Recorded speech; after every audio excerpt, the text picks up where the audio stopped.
Jim, thank you so much for joining me on today's show. I've been following your work for a while, and you're a best-selling author of many different books. But a couple of questions I want to kind of talk about today. Obviously, it's topical, what's happening with the economy today, the response, what they have for COVID.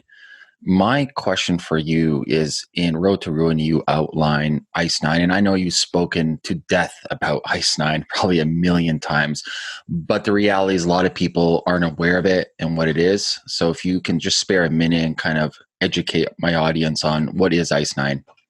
Sure, I'd be glad to talk about that. And what's interesting, I'll describe it in detail, but it is now kind of permeated the conversation. You see Ice Nine used in a lot of message traffic, Twitter feeds, interviews, and I kind of nicked it from Kurt Vonnegut to begin with. So I'm happy to see it out there without a lot of credit. That's fine, but it is a very useful concept. So let me explain that. So the idea came from a 1962 novel called Cat's Cradle by Kurt Vonnegut, very well-known author, award-winning author. And it was sort of, you got to be a certain age, but it was at the height of the Cold War. We were worried about nuclear annihilation. And in this novel, Kurt Vonnegut writes about a physicist who came up with an isotope of water, very similar to water, with a slight difference. It was frozen at room temperature. And if that isotope came in contact with regular water, the water would freeze. And he put it in a very small vial and gave it to his children. And so the idea is if you poured it into a stream, let's say the stream would freeze, then the river would freeze, then the oceans would freeze, and then the planet would freeze and life on Earth would die. So it was a doomsday machine, which is one of the things we talked about in the 60s. So I took that concept and applied it to finance and looked at the possibility of a sequential or cascading shutdown of financial venues on the following scenario. So we're in one now. I mean, we're in this is certainly a depression. We talk about the economy a little bit. We're not quite at the financial panic stage. There is a difference between recessions and depressions on the one hand and financial panics on the other. Sometimes they appear individually, sometimes they appear together, but at least so far we're in the depression stage. We'll see how the financing side of it works out. But what happens is everybody wants his money back. Everybody wants liquidity. And so it tends to find expression in a particular exchange. So everyone just starts selling stocks. Stock markets crash. They become disorderly. And you have to close the stock market. Now, we've seen small examples of that. We've seen the circuit breakers tripped on the New York Stock Exchange. The exchange floor is closed. The exchange itself is still functioning, but the floor is closed. So kind of tiptoeing up to it a little bit. But you close the stock exchange to stop that disorderly trading. What happens is the demand for liquidity does not go away. It simply redirects itself like a river flowing to a new venue. So the next place might be money market funds. So people call up and say, all right, call their brokers, sell my money market funds, send the money to the bank tomorrow. Well, those money market funds have assets that are not necessarily as liquid as people believe. And so they start dumping, commercial paper, CDs, various kinds of IOUs and short-term treasury bills and so forth. So then that market is under stress because they can no longer meet the redemptions at par, dollar for dollar. So you close the money market funds. So then the pressure goes over to the banks and people line up at the banks, and then sooner or later you have to close the bank. So the point is the closure is the ice, or the freezing of accounts, freezing of exchanges, goes from exchange to exchange until finally the entire financial system is locked down, at least temporarily, until the authorities can figure out what to do next. So the original Ice Nine analogy of water freezing sequentially and all life on Earth dying as applied to finance means these different venues freeze and lock down sequentially, and eventually there's no liquidity at all. Now, if that sounds far-fetched, it's not.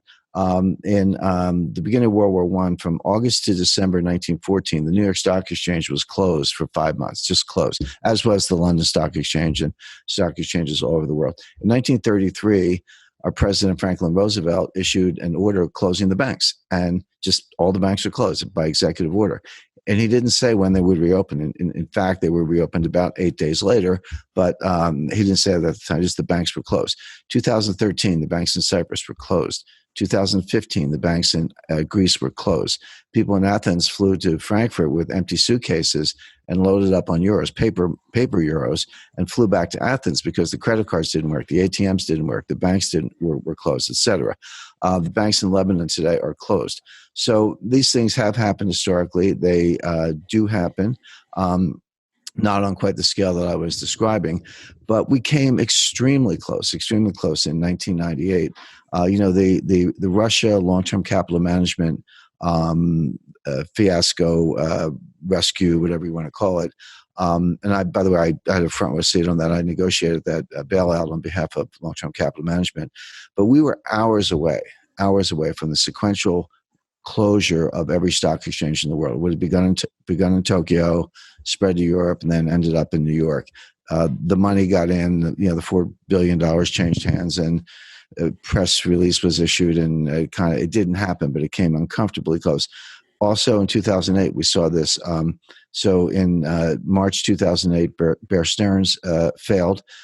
In June, July 2008, our big mortgage institutions, Fannie Mae and Freddie Mac, both failed. They were taken over by the government. And then a lot of people breathed a sigh of relief and said, well, okay, the problem's over. You bailed out Fannie Mae and Freddie Mac. No. September 15th, Lehman Brothers failed. End of September, AIG came quite close to failure. And Morgan Stanley was days away. Goldman Sachs would have been right behind it. And that's when the Fed intervened, truncated the process. Goldman was turned into a bank. Morgan Stanley was turned into a bank, et cetera. But my point is, we've had two close calls. 1998 and 2008. Here we are again. We're not there yet, but this needs to be borne in mind. And it's one of the arguments for having some access to physical gold bullion, physical silver bullion, paper cash. It would be trivial to reprogram ATMs to limit the withdrawals to, say, $200 a day for gas and groceries. The government could say, well, I will give you $200 a day so you can, buy some food, but that's all until further notice, until, whether it's the IMF or the leading central banks or Treasury or finance ministries get together and work out a plan. So it's a real possibility. It has happened in some form many times. It is not far-fetched. And we've come uncomfortably close twice in the last 20 years. So that's what I mean by ICE 9. And whenever you see a particular venue get shut, and that does happen, this specter emerges. My follow-up question is, you mentioned the river flows, liquidity has to go somewhere, and you just mentioned gold.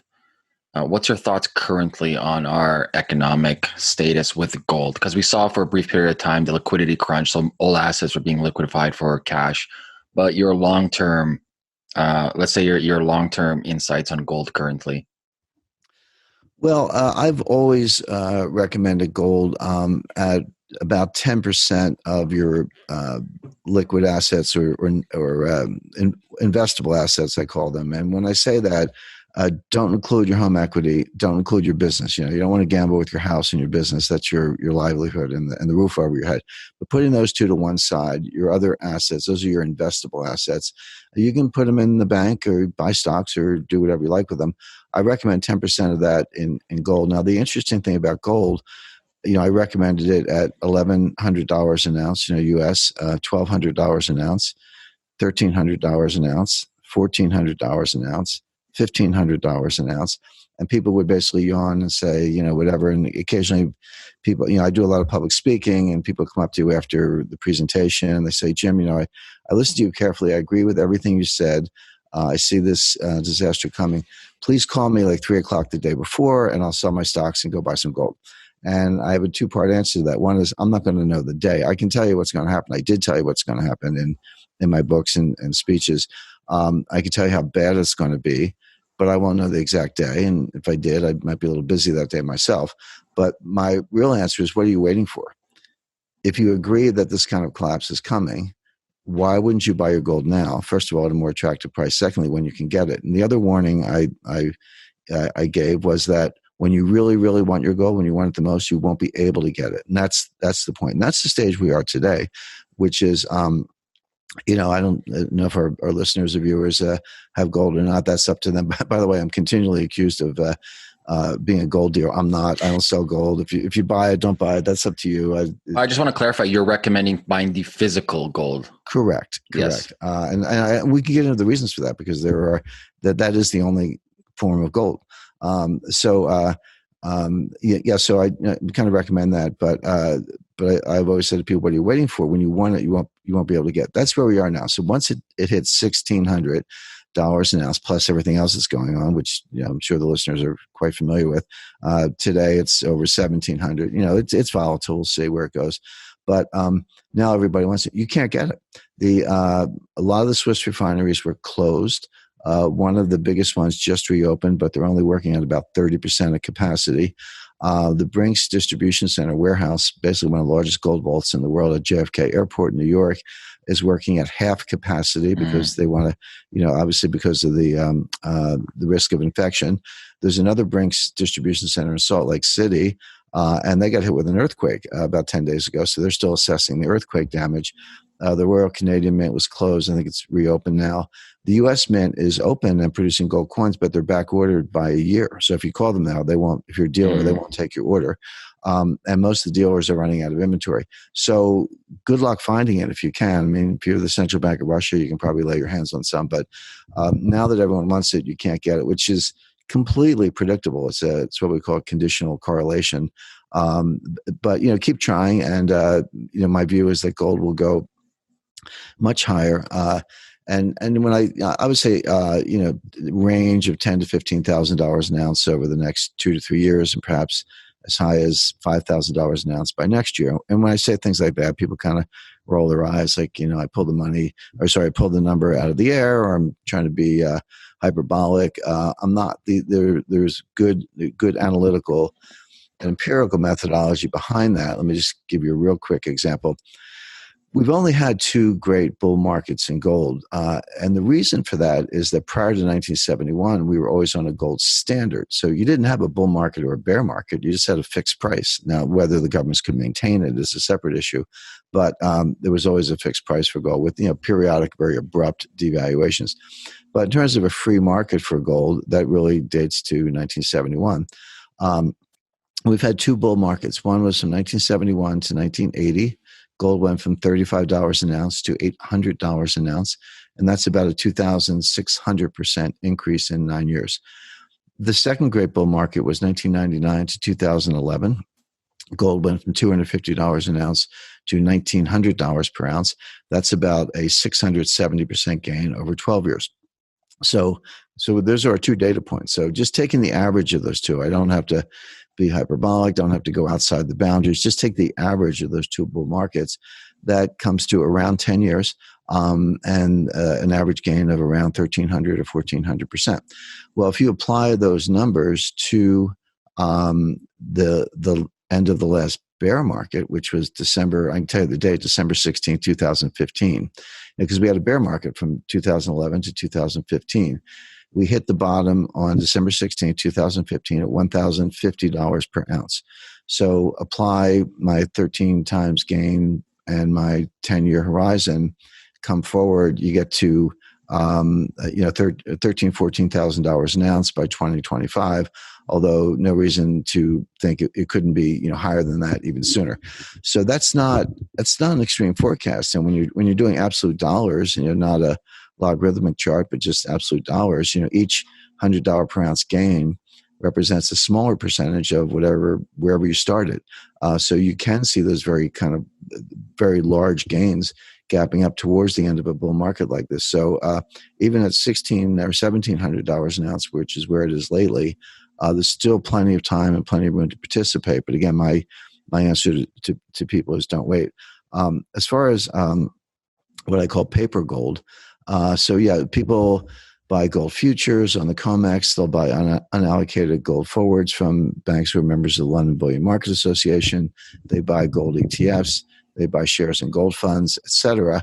And they go, "I've got gold." And I say, "No, you don't. You have a contract." And let's see how the contract is honored. And exactly as I said, when you think there's liquidity, but everyone wants it at once, the liquidity disappears. That's called a conditional correlation.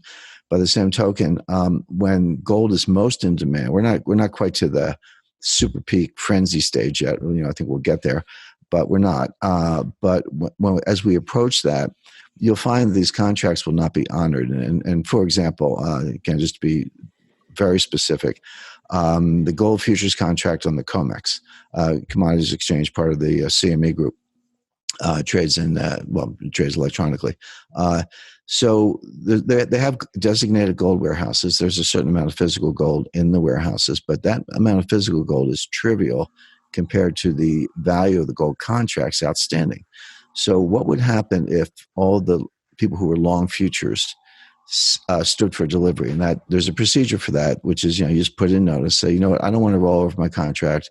I don't want to pair it off or buy it back. Just send me the gold. And you can do that. And they've always allowed that because they want to maintain the basis between the physical and the paper gold prices.